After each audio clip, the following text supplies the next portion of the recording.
Kayaknya gue salah kubu. Setelah kasus ini gue berpikir, kayaknya gue salah kubu. Mending kubunya barang ginian nih. Ya iyalah, barang orang kaya lebih benar. Barang kan lu sempet salah kubu ya? salah kubu. Lu Halo Sobat Fakta, Bang Pin ketemu lagi dengan Bang Pin yang terus mengabarkan fakta viral seputar selebritas tanah air yang terus saja bikin berita. Dan dengan berita mereka tetap eksis di ranah media.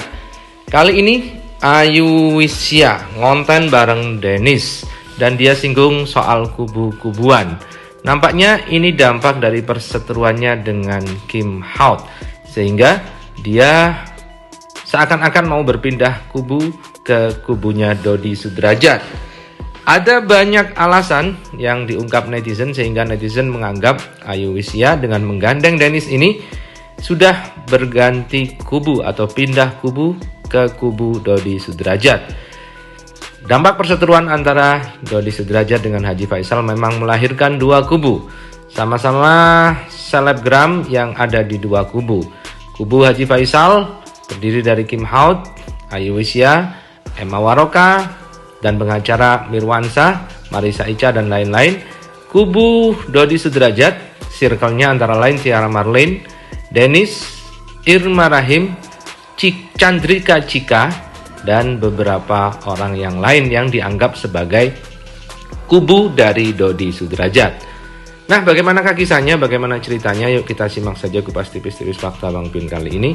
Like, subscribe, and komennya ditunggu, dan jangan lupa selalu ada doa dalam setiap lentikan jarimu. Mesti itu mengalir.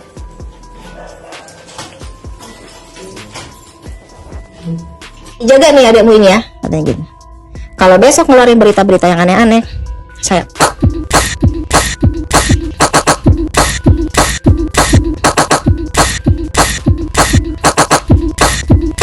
Dulu kan pantosnya ngata-ngatain gue, sekarang Po Eli ngata-ngatain Puji. Tadi malam dengan mata kepala sendiri, kok begitu ya Puji so artis. Terus begitu Po Eli sirik sama Puji. Tapi aku sirikin, Sirik sama aku Puji. lebih senior dari dia. Ya, podcast dari Dennis Karista memang sering menghadirkan kubu dari Dodi Sudrajat atau yang menghina keluarga Haji Faisal, yang menyentil-nyentil keluarga Haji Faisal. Termasuk yang terakhir adalah mengundang Eli Sugigi yang mengatakan Puji itu sombong. Tiara Marlene, Firdaus Oiwobu, pengacara dari Tiara Marlene yang juga menyentil Puji, juga pernah diundang di sini. Bahkan Dodi Sudrajat dan juga Puput Sudrajat serta Mayang Cika juga pernah diundang ke Dennis Karista. Memang Dennis Karista menjadi circle-nya dari kubu Dodi Sudrajat. Sementara pihak kubu Haji Faisal belum pernah ada yang mau datang ke podcast Dennis. Dan kemudian Ayu Wisya tiba-tiba muncul di podcast Dennis Karista dan dia menyinggung soal pindah kubu dengan mengatakan bahwasannya dia salah kubu, mending berkubu dengan Dennis Karista saja. kayaknya gue salah kubu. Setelah kasus ini gue berpikir, kayaknya gue salah kubu. Mending kubunya barang ginian nih. Ya iyalah, barang orang kaya lebih benar. Barang kan lu sempet salah kubu ya? salah kubu. Lu ya Den, gue lagi bikin story. Lu Nel, apaan? Lagi di apart gue lagi bikin story. Dan itu nampak Dennis telepon saat Ayu Wisya berada di apartemennya. Nampaknya setelah collab bareng dan Ayu Wisya sudah pulang ke rumah, kemudian ditelepon lagi oleh Dennis. Memang Ayu Wisya saat ini sedang berada di Jakarta. Iya Den, gue lagi bikin story. Lu Nel, apaan? Lagi di apart gue lagi bikin story. Lu mau kemana? Maaf guys, Raden ganggu. Banyak netizen yang mengatakan bergabungnya Ayu Wisya ke kubu Dodi Sudrajat ini karena takut laporannya akan terus berlanjut, karena dikatakan bahwa laporan Dodi Sudrajat kepada polisi soal pencemaran nama baik terutama kepada Mayang yang dilakukan oleh Ayu Wisya ini masih terus berlanjut dan sudah diterima laporannya. Karena itu, menurut beberapa netizen, berpindahnya Ayu Wisya mendekati kubu Dodi dan kemudian ada konflik dengan Kim Haut itu akibat adanya ketakutan ini. Nah, entahlah apakah yang dikatakan netizen ini benar. Yang jelas memang Ayu Wisya dilaporkan oleh Dodi Sudrajat, terutama oleh Puput dan Mayang beberapa waktu yang lalu berkat kontennya yang dianggap mencemarkan nama baik dari Dodi Sudrajat, terutama anaknya yakni Mayang. Uangnya gimana ya? Halu deh, nggak ada urusan.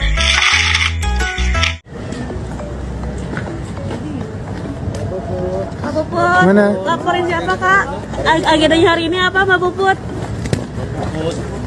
Tanggal 30 Januari aku mentransfer uang senilai 17.150.000. Itu transfernya ada dua kali kepada si KH.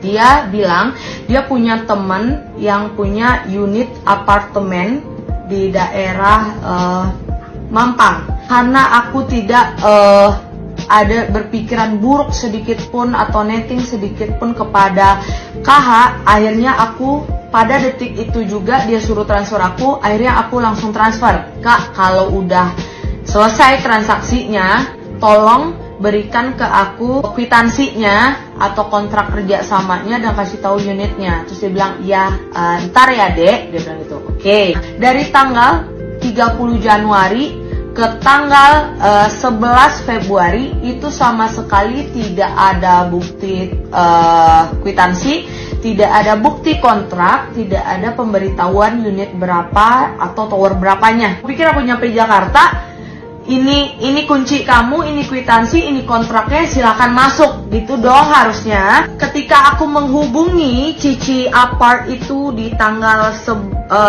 Februari, pas aku landing, aku bilang, Kak, aku temannya KH ini yang sudah transaksi apartemen sama kakak. Ini lokasi di mana ya? Terus dia nggak bales. Aku ngadu lagi dong ke KH. Dia ketiduran alasannya. Aku hubungi manajernya, dia bilang dia OTW ke KH. Aku bilang, aku tungguin lah itu di bandara sampai jam 1-an. Udah nggak ada titik terang nih, aku bilang gitu kan. Sembari di atas mobil ternyata ini Cici bales ke aku, dia bilang, maaf ya Ayu, aku kemarin-kemarin mau ngubungin KH tapi dia kayaknya sibuk deh.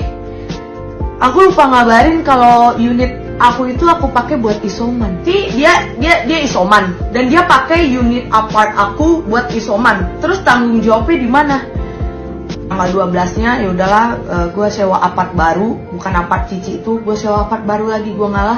Sembari gue di apart itu, gue setiap hari ngechat ke KH dan ke Cicinya, ini kapan ditransfer segala macam. Dia bilang, iya ntar ya besok ya. Si KH ini seperti yang kaget juga, oh parah nih, begitu-gitu. Dan di tanggal 22 apa 23 Februari, si KH bilang Cicinya ngechat dia, ada forward gitu, dia bilang Cicinya bakal transfer.